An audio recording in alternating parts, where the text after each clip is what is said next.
السلام علیکم۔ دلچسپ کہانیوں کے لیے چینل کو سبسکرائب کیجیے اور گھنٹی کے نشان کو دبا دیجیے تاکہ ہماری ہر آنے والی ویڈیو کا نوٹیفیکیشن آپ کو بآسانی مل سکے۔ یہ برسوں پرانا قصہ ہے۔ پاکستان کو مارز وجود میں آئے 12 سال بیت گئے تھے۔ ان دنوں میں ایک سرکاری ادارے میں ملازمت کرتا تھا۔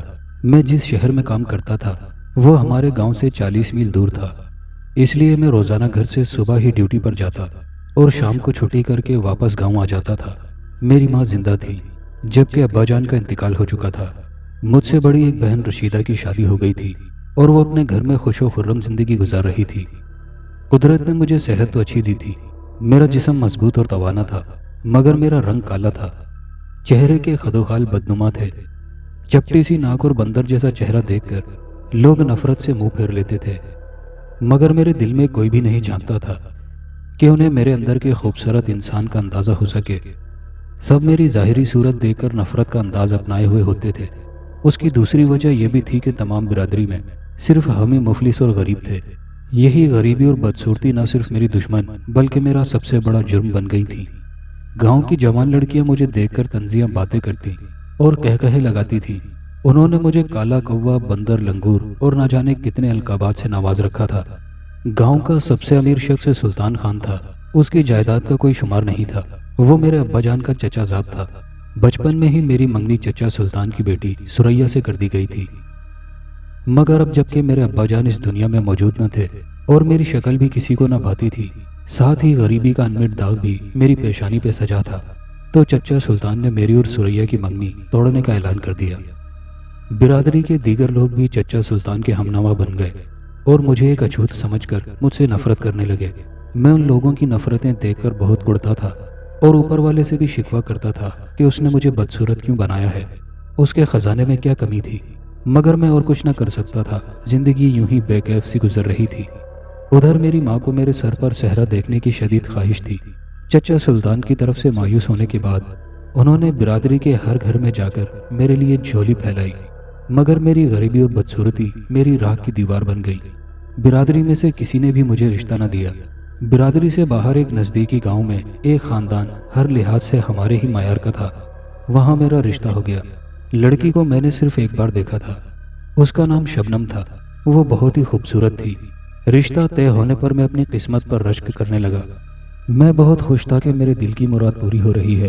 امی بھی مسرور تھی اور زور و شور سے شادی کی تیاریاں کر رہی تھی، مگر تقدیر میری بدبختی پر مسکرا رہی تھی اور میرا تماشا دیکھ رہی تھی۔ اور پھر وہی ہوا کہ میرے سر پر صحرا نہ سج سکا اور میری ساری آرزویں دم توڑ گئیں۔ ایک صبح اچانک خبر ملی کہ میری منگیتر اور ہونے والی بیوی شبنم اپنے گاؤں کے ایک لڑکے کے ساتھ فرار ہو گئی ہے۔ اس نے بھی میری بدصورتی کا شہرہ سن لیا تھا۔ جلد ہی یہ خبر نہ صرف گاؤں بلکہ علاقے میں پھیل گئی۔ میں کسی کو منہ دکھانے کے قابل نہ رہا۔ خوب بے عزتی اور رسوائی ہوئی۔ میرے ارمان بھی ادھورے رہ گئے۔ لوگ میرا مذاق اڑانے لگے۔ میں اندر ہی اندر شرمندہ ہو کر کوڑنے لگا۔ میں نے گاؤں جانا کم کر دیا۔ اگر جاتا بھی تو گھر سے باہر نہ نکلتا۔ کبھی مجھے اپنے آپ پر غصہ آتا، جی چاہتا کہ خودکشی کر لوں۔ ذلت اور رسوائی کی زندگی سے موت بہتر ہے، مگر شاید میں بزدل تھا کہ ایسا نہ کر سکا۔ میں اکثر تقدیر بنانے والے سے شکوہ کو نہ ہو جاتا کہ اے مالک، تو نے مجھے پیدا ہی کیوں کیا تھا؟ میں بھی تیری ہی مخلوق ہوں، تیرا ہی بنایا ہوا انسان ہوں، تو پھر تیرے ہی تخلیق کیے گئے دوسرے انسان مجھ سے نفرت کیوں کرتے ہیں؟ اس سے تو بہتر تھا کہ تو مجھے پیدا ہی نہ کرتا۔ اگر میں اس دنیا میں نہ آتا تو تیری دنیا کا نظام رک تو نہ جاتا، سورج، چاند اور ستاروں کی روشنی مان تو نہ پڑتی، میں لوگوں کی طنز بھری باتوں سے تو بچ جاتا۔ شکوہ کرتے کرتے میں رو پڑتا، پھر سجدے میں گر جاتا اور رو رو کر پروردگار سے معافی مانگتا کہ تیری ذات سے شکوہ کرنا مجھے زیب نہیں دیتا۔ تو نے جو کچھ مجھے عطا کیا ہے اس میں بھی تیری کوئی مصلحت ہوگی۔ میں تیرا گناہگار بندہ ہوں، میں تمام عمر بھی تیرا شکر ادا کرتا رہوں تو کم ہے۔ بے شک تو غفار ہے، جبار ہے، قہار ہے۔ میں تیری ذات سے نا امید نہیں ہوں۔ نہ جانے کب تیری رحمت جوش میں آ جائے اور تو مجھے مالا مال کر ڈالے۔ میں اسی یقین کے سہارے زندگی کے دن گزار رہا تھا کہ ایک روز میری ماں میرے سر پر صحرا دیکھنے کی خواہش لیے اس دنیا سے کوچ کر گئی۔ مجھے ماں کے جانے کا بہت دکھ ہوا۔ میں اس روز بہت ہی رویا تھا۔ میری اس تنہائی اور بربادی کا ذمہ دار میری نظروں میں صرف میرا چچا ہی تھا، جس نے میرے ارمانوں کے پھولوں کو مسل ڈالا تھا۔ اس کی دولت اور گھمنڈ نے میری ماں کی جان لے لی تھی۔ میرے دل میں چچا سلطان کے خلاف نفرت کا لاوا بل رہا تھا۔